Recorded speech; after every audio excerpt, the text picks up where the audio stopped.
सहना सीखो सहना। हर बात अंदर ही अंदर दबा के जला दो उसे, बाहर प्रकट मत करो, बात समझो।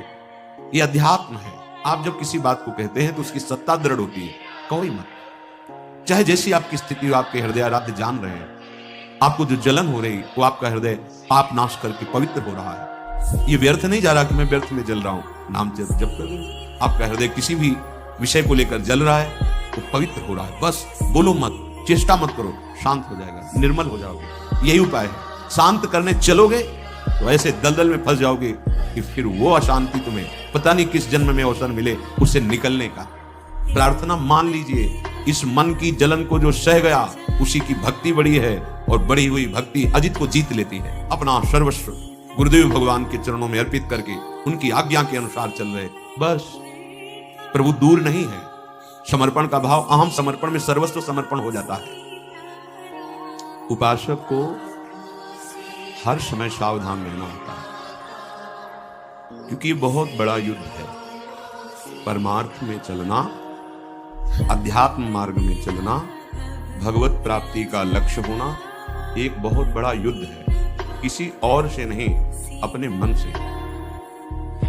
अभी हम मन को अपना मित्र मानकर या मैं मानकर वर्ताव करते हुए प्रपंच में फंस गए, दुर्गति हो गई। सत्संग से प्राप्त विवेक के द्वारा जब हमें यह पता चला कि मायाकृत नानात्व में मेरा मन ही मुझे अधीन किए हुए है, तो हमें अपने परम बल का आश्रय लेने की भावना उदय हुई। हमारे परम बल हैं प्रभु। जब तक आप इनका आश्रय नहीं लेंगे तब तक मन की गुलामी से मुक्त नहीं हो सकते।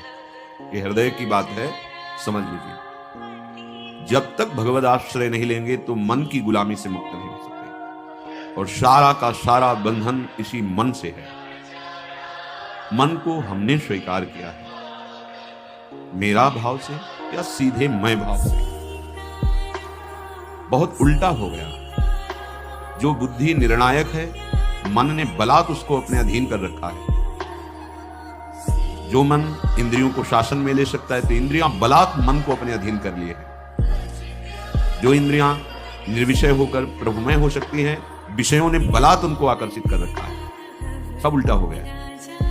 होना यह चाहिए था कि बुद्धि के अधीन मन और मन के अधीन इंद्रियां, और इंद्रियां भगवत अर्पित। एक एक चेष्टा, एक एक चिंतन केवल प्रभु के चरणों में। सब उल्टा हो गया।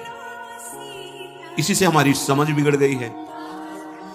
हम ईर्ष्या से, द्वेष से, राग से, नाना प्रकार की ऐसी रस्सियां हैं जिनसे अपने को जकड़ते जा रहे हैं, और मन इतना जलाता है कि हम उसे सहन नहीं कर पाते।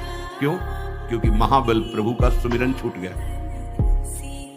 एक एक शब्द पकड़ लेना। जिस समय आप जल रहे होगे उस समय कोई वस्तु, व्यक्ति, स्थान आपके चिंतन में होगा जिसका संबंध राग या द्वेष से होगा। उस समय भगवत विस्मृति है। अगर उसमें भगवत भाव हो तो राग द्वेष नहीं रहेगा।